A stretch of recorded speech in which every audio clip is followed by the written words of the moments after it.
So now I'm going to show you how to make one of my most popular and delicious recipes, the red lentil chili. Red lentils are so much prettier than brown lentils. And you know, they say we eat with our eyes. So if you're trying to get people to eat healthy plant-based food, make it as pretty as possible. And red lentils definitely do that. The first thing I'm going to do is make the puree. And so what I'm going to do is I'm going to take 2 cans of fire roasted tomatoes. These are salt free, but if you eat salt, you can just get them with salt. The fire roasting just gives it a little bit more flavor, but you can always use just canned tomatoes too. And then I'm going to add a whole can of tomato paste. We're going to make a puree out of pretty much everything except for the lentils themselves. I'm going to be adding my red bell pepper, 2 of them. I just cut them in half. I don't worry about the seeds. You can eat them. I just take the stem off. And then my dates and apple cider vinegar. What that does, it gives it a little bit of a sweet and sour at the same time. And I much prefer using dates than any kind of sweetener, real or artificial. And the garlic. So I'm now going to place everything on the blender and blend into a puree. I always turn the blender on low first, and then I raise it.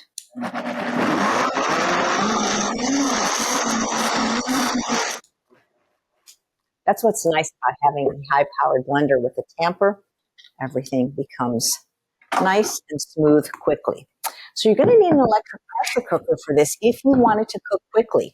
You could do it on the stove, but you don't save any time that way. And you could do it in a slow cooker, but you really don't save any time because you would follow the recipe exactly in a slow cooker, but it's going to take about 6 to 8 hours instead of 10 minutes. So in my 8-quart electric pressure cooker, I have my water. And I actually heated it up in the pressure cooker because then it will take less time for the recipe to be complete and come up to pressure. I am going to add my beautiful red, or sometimes called orange lentils. You can buy these in bulk, and you can also get them in ethnic stores very, very inexpensively. I'm going to add my chopped onion. And now the puree.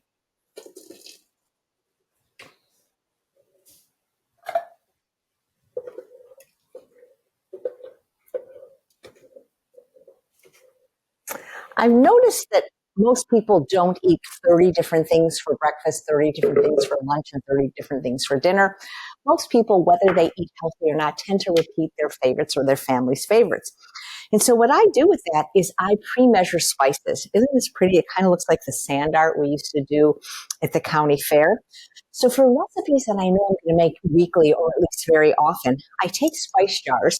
When I'm done with the spices, I wash them in the dishwasher. The label comes off.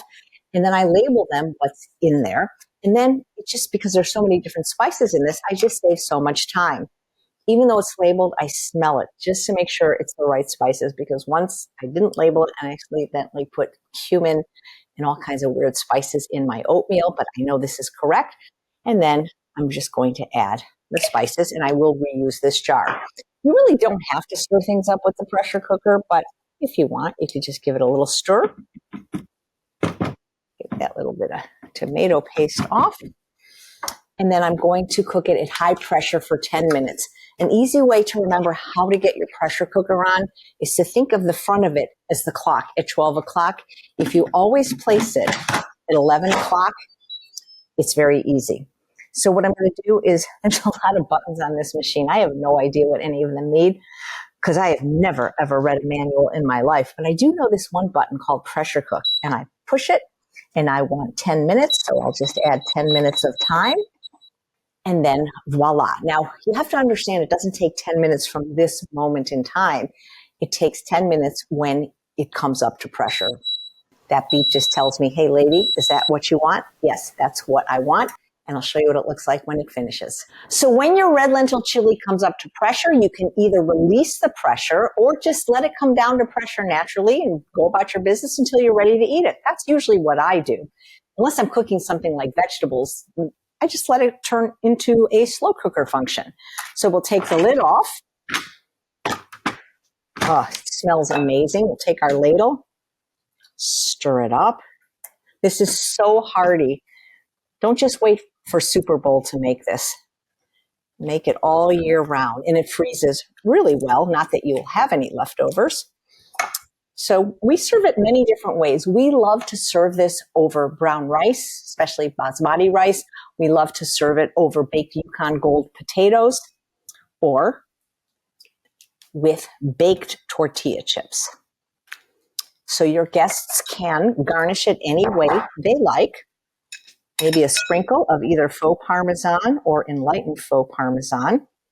Give it that little cheesy flavor. I leave it on the table for the guests. Some people like a few scallions. Not everybody, but some people like a little bit of cilantro. And if you have vegan sour cream, you can add that as well. But it's really fun to dip some chips into this. This smells so good. I hope you'll try it.